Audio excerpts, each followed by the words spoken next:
तो जैसा कि हमने देखा, कुछ जो पॉजिटिव फीचर्स है उसके आधार पर हम कह सकते हैं कि जो डेमोक्रेटिक गवर्नमेंट है वो अकाउंटेबल होती है, रिस्पॉन्सिव होती है और लेजिटमेंट होती है। इसको प्रूव करने के लिए हमारे पास कुछ पॉइंट्स हैं। पहला कि in a democracy we are more concern with ensuring that people will have the right to choose their rulers and will have control over the rulers. यानी हमें ये राइट होता है एज ए सिटीजन कि हम वोट डालें और जिसको भी हम इलेक्शन में चुनते हैं उसको कंट्रोल कर सके। उसके अलावा people should be able to participate in the decision making. अब क्योंकि जो नेता होता है, जो लीडर होता है, वो जनता के बीच में से ही चुन के जाता है, तो उसकी जिम्मेदारी होती है कि वो जनता की इच्छाओं के अनुसार, यानी जो जनता की डिमांड है उसमें उसको ध्यान में रखे। इसलिए डिसीजन मेकिंग में भी इसका बहुत बड़ा योगदान रहता है। उसके अलावा क्या कह रहा है, democracy produces a government which is accountable to the citizen. जो डेमोक्रेटिक गवर्नमेंट होती है वो जनता के प्रति अकाउंटेबल होती है, यानी उसकी जिम्मेदारी बनती है जनता के प्रति। वो चाहकर भी जनता की ज़रूरतों को नज़रअंदाज नहीं कर सकता, जैसा कि डिक्टेटरशिप या मोनार्की में नहीं होता है।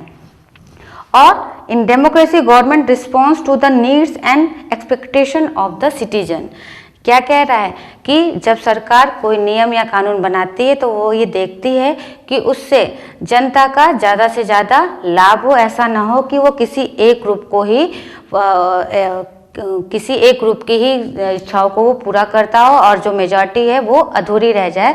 तो हम ये कह सकते हैं कि इस चक्कर में क्या होता है, जो डिसीजन मेकिंग है उसमें थोड़ी देर लगती है, लेकिन क्योंकि देर इसलिए लगती है कि वो इस बात पे कंसीडर करते हैं कि उससे मैक्सिमम बेनिफिट लिया जा सके, तो हम कह सकते हैं ये एक रिस्पॉन्सिव गवर्नमेंट है जो जनता को क्या बनाती है, जनता के प्रति इनको अकाउंटेबल बनाती है, रिस्पॉन्सिव बनाती है। लास्ट में कह रहा है citizen can examine that decision made are based on norms and procedure.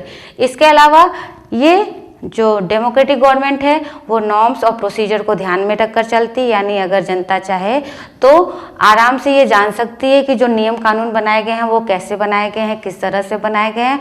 तो जो ट्रांसपेरेंसी होती है वो अच्छे से निकल कर सामने आती है, यानी हर एक चीज़ के बारे में जनता को अच्छे से पता होता है। तो हम कह सकते हैं कि ये एक लेजिटमेट गवर्नमेंट है, यानी सबसे अच्छी है। बहुत अच्छी ना सही, अगर हम वर्ल्ड हिस्ट्री की बात करें तो उसके सिनारों में हम कह सकते हैं कि जो डेमोक्रेटिक गवर्नमेंट है वो बहुत अच्छी ना सही, लेकिन बाकी सारे में सबसे अच्छा विकल्प है।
गुड मॉर्निंग बच्चों, आज हम पढ़ेंगे क्लास 10 इंग्लिश के chapter madam ride the bus by Valikanand in Tamil and translated by K S. Sundaram.